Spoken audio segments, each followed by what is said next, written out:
Estábamos en el bloque anterior, si usted nos hizo favor de seguirnos desde el principio, pues analizando los más urgentes o los más apremiantes temas que cada una de las fracciones quiere proponer. Desde mi punto de vista destaca este asunto del campo, la importación de los alimentos transgénicos. Hay una gran posición, yo diría, ideológica en contra de los transgénicos, algunos la comparten, otros no. Nos ha dicho el diputado Kamal acerca de una preocupación que a todos nos toca directísimamente, que es el problema del agua en México y el problema de la desatención o simplemente la convivencia, a veces dicen otros la connivencia con el fenómeno de la corrupción. A mí me gustaría un poco hablar de este asunto porque esto de la corrupción o del combate a la corrupción es algo que yo creo tan antiguo como todo el discurso político en México. Yo no he sabido nunca de un gobierno donde no haya corrupción. Nunca, jamás, en ninguna parte del mundo, en ningún momento de la historia. Nunca he leído un discurso político en el que alguien se enorgullezca de la corrupción y diga qué bien nos está yendo con la corrupción. Todo el mundo la combate y mientras más se combate aparentemente, más presente está en la vida de todos, en todos los estamentos, de todas las formas posibles, mediante los contratos, las licitaciones chuecas, el nepotismo, el abuso. Y hemos llegado, creo yo, no sé lo que opina el diputado Ricardo Mejía, a la corrupción legal. Así es.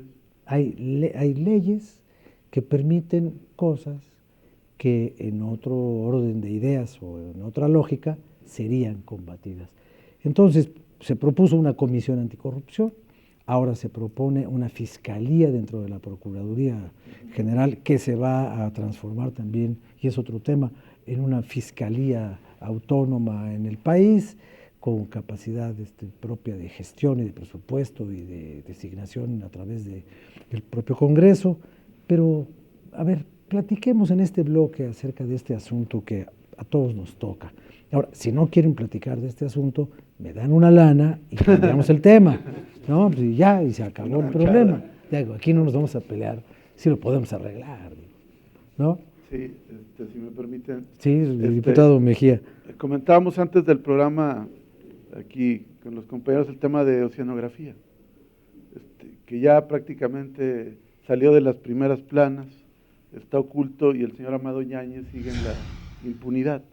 El problema es que el escándalo de corrupción de un día sustituye al del día siguiente y los temas pasan a segundo término, pero la realidad es que la corrupción ahí sigue. Efectivamente, mientras más órganos y más leyes se han creado para combatir la corrupción es cuando más corrupción hay. Esa es la gran paradoja de nuestro tiempo, pero el tema tiene que ver desde la cabeza. O sea, si el gobierno está estructuralmente organizado para la corrupción, pues podrán decir discursos muy enfáticos en combatir la corrupción, pero este fenómeno se va a seguir presentando. Y cuando hablabas de la corrupción legal, me parece que con la reforma energética, pues hay varias disposiciones que prácticamente son un pasaporte a la corrupción. Lo comentamos en su tiempo, el Fondo Mexicano del Petróleo, donde son políticamente irresponsables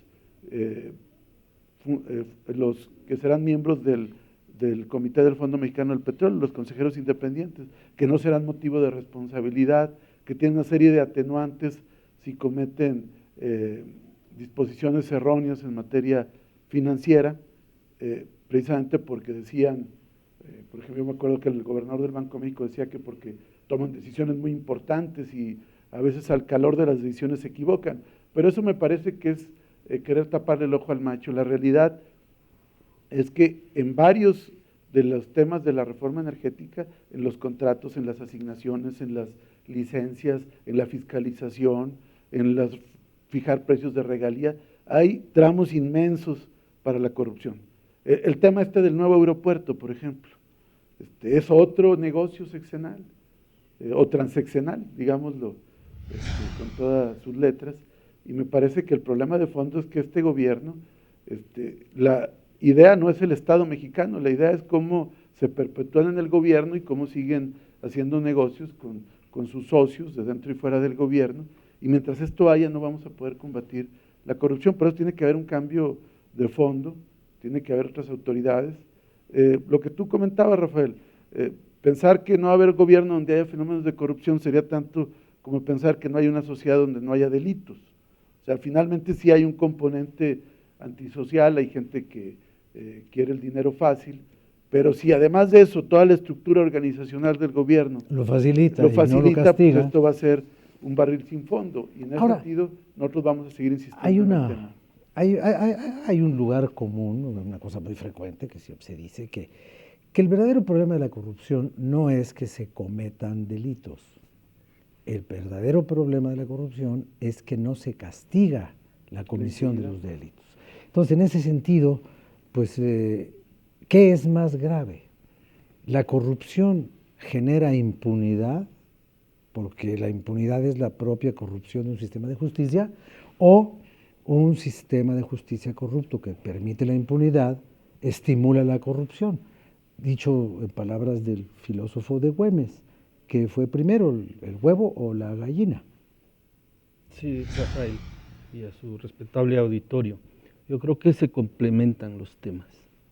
Los temas se complementan, tanto porque se simula muchas veces y se permita que se cometan actos fuera de la ley y se complementa al no haber sanciones severas, a la medida que establezcan un freno a estas prácticas, que yo no le llamaría cultura de ninguna manera, son prácticas negativas. Entonces, esto nos plantea un reto muy grande. Estamos cerrando un ciclo de reformas muy importantes que pretenden poner a nuestro país en otro nivel de competencia, en otro nivel de desarrollo.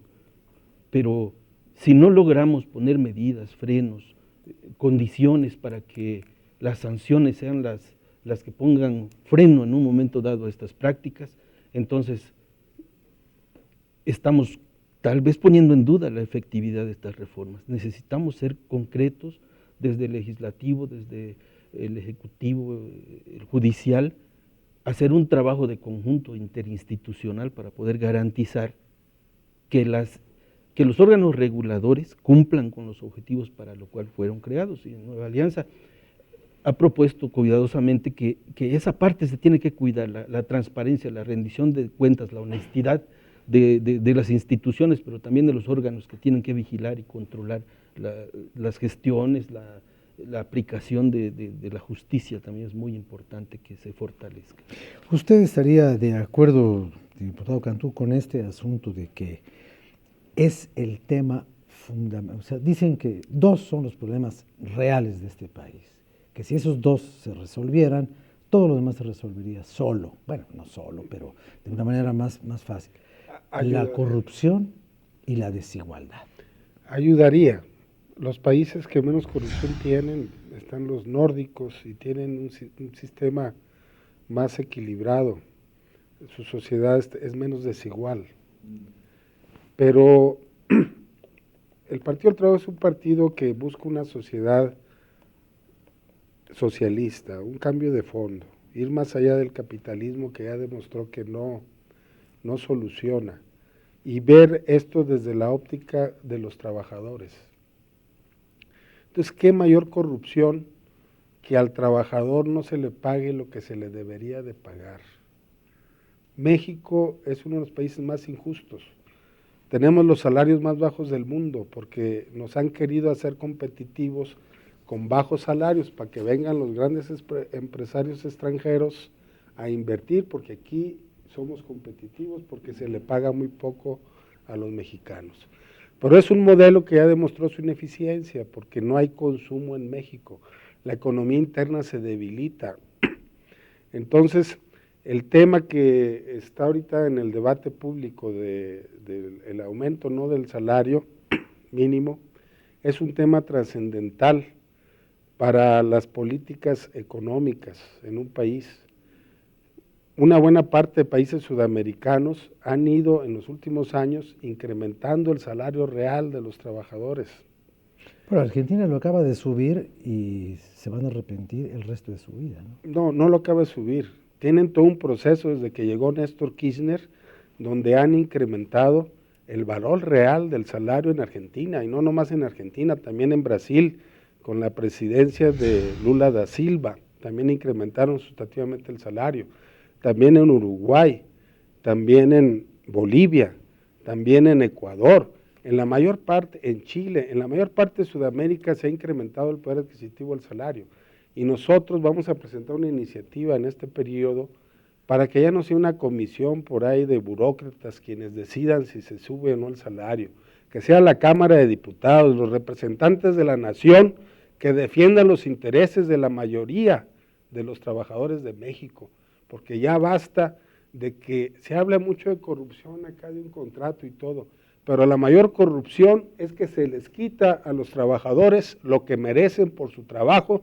y se les paga miserablemente violando la Constitución, porque la Constitución habla que el salario debe garantizar, satisfacer las necesidades económicas, sociales y culturales del trabajador.